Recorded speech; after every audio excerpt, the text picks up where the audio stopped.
September 1st, 1944, late afternoon. SHAFE headquarters, converted stone schoolhouse near Granville, France. The room smells of wet wool and cigarette smoke. Maps are pinned so thickly to the walls they sag under their own weight. Normandy beaches fading into the arrow-straight roads of northern France. Red grease pencil lines clawing east toward Germany. Outside, rain taps the windows in short, impatient bursts. Inside, General Dwight David Eisenhower stands motionless, hands braced on the edge of a long wooden table. He has been reading the same message twice now. You can almost feel the pressure in the room, the kind that doesn't announce itself with noise, but with silence, thick, heavy, suffocating. Staff officers hover nearby, pretending to organize papers, pretending not to watch their supreme commander's jaw tighten. The message is from Field Marshal Bernard Montgomery. Again, another proposal, another demand, really. A bold, audacious plan calling for priority, more fuel, more trucks, more men, everything funneled north, everything placed under Montgomery's command for a single, decisive thrust into Germany. One spear, one blow, one commander. Eisenhower exhales slowly through his nose.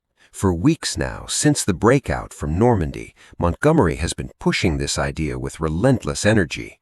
He believes the war can be ended in 1944 if only Eisenhower would stop dithering, stop spreading resources, and let him strike the decisive blow. Montgomery always believes this. Eisenhower straightens, reaches for a pencil, then stops. He hasn't written yet. He looks at the wall map again, the entire Western Front laid bare. Patton is raging east in the south. Bradley is straining to keep fuel moving. The ports are still clogged. The Germans were battered, but not broken. This is the moment when alliance becomes friction, and Eisenhower has reached the end of his patience. Just hours earlier, Montgomery had been riding high. The British 21st Army Group had surged out of Normandy, crossed the Seine, and raced through northern France and Belgium. Brussels had fallen almost without a fight. Antwerp's docks, intact, miraculous, were in Allied hands. To Montgomery, it looked like destiny.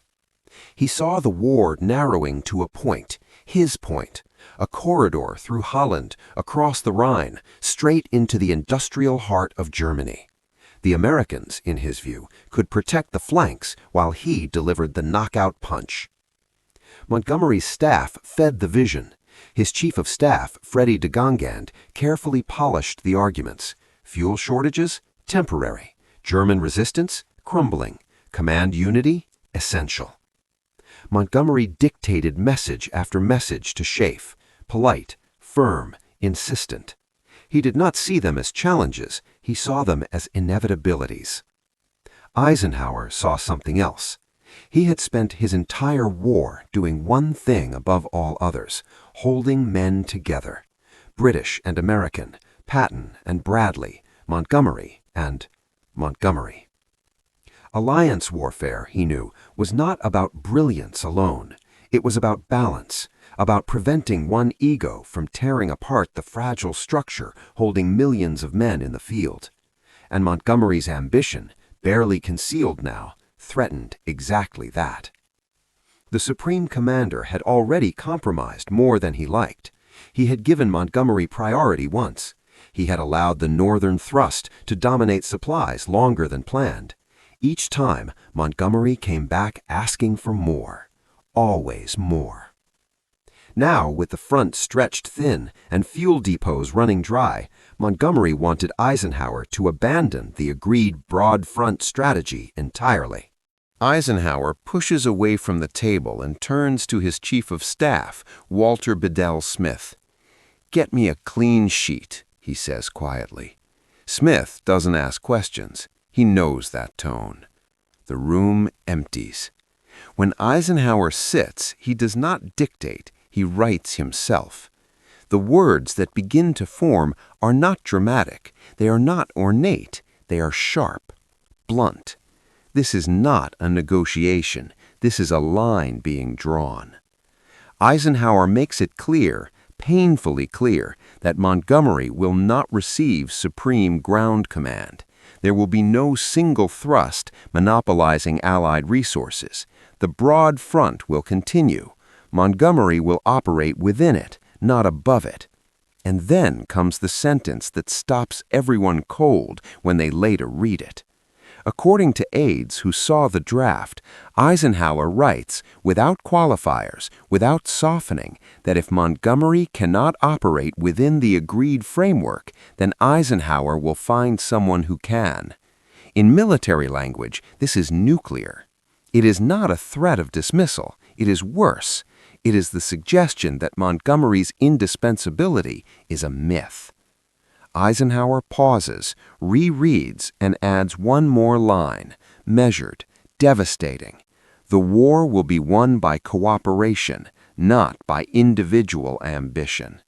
He signs it. No flourish, just D. Eisenhower. When the message reaches Montgomery's headquarters near Brussels, the mood changes instantly. Montgomery reads it standing up, once, then again more slowly. Those in the room can see it, the color draining from his face, the tightening around the eyes. For a man so accustomed to command, to deference, to shaping the narrative, this is a shock. This is not how Eisenhower usually speaks. This is not the accommodating American general smiling through disagreements. This is authority. Montgomery folds the paper carefully, too carefully. For the first time since D-Day, his certainty wavers, because he understands exactly what Eisenhower is saying, and he understands something else, too. The Supreme Commander has just told him, plainly, that the leash is real, and it is short.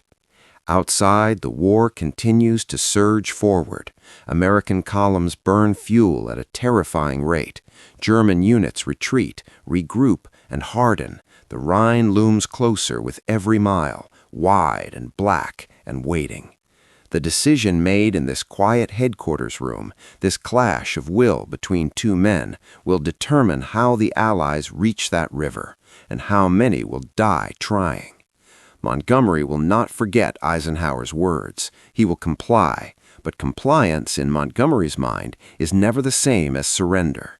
As night falls over SHAEF headquarters, Eisenhower remains alone with the maps, knowing full well that he has not ended a rivalry. He has merely forced it underground, and the next move will be far riskier than the last. September 3rd, 1944.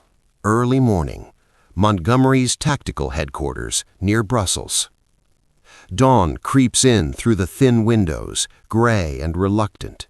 The rain has stopped, but the ground still holds it, mud clinging to boots, to tires, to everything that moves. Inside the headquarters, the air is tense, brittle, as if one wrong word might shatter his. Bernard Montgomery sits at his desk, back straight, beret laid carefully beside a stack of reports. The message from Eisenhower is folded and unfolded so many times that it has gone soft at the creases. Montgomery does not rage. He never does. Instead, he goes quiet. That silence is what unsettles his staff. Freddie de Gongend watches him carefully. He has known Montgomery long enough to recognize the signs. This is not defeat. This is a calculation. Montgomery looks up at last. His voice, when it comes, is calm, almost conversational. "We will proceed," he says, "within the framework laid down." There it is, the phrase Eisenhower wanted to hear. But even as the words leave his mouth, Montgomery is already reshaping them in his mind. Outwardly, Montgomery complies. He sends a courteous reply to Eisenhower, measured, respectful, acknowledging the Supreme Commander's authority. No protest, no argument. On paper, the confrontation is over. But beneath that surface, the Field Marshal is already moving. Orders go out to subordinate commanders emphasizing speed, urgency, opportunity, German weakness. The language is subtle but unmistakable. Montgomery's army group will continue pushing north and east with everything it has. He does not call it a single thrust. He calls it maintaining momentum. And momentum, Montgomery knows, has a way of forcing decisions after the fact. Eisenhower senses it almost immediately. Reports begin filtering back to SHAEF, British units advancing aggressively, supply requests escalating again, quiet pressure building for priority access to fuel and transport. Nothing overt, nothing insubordinate, but familiar. Eisenhower reads the situation with a veteran's eye.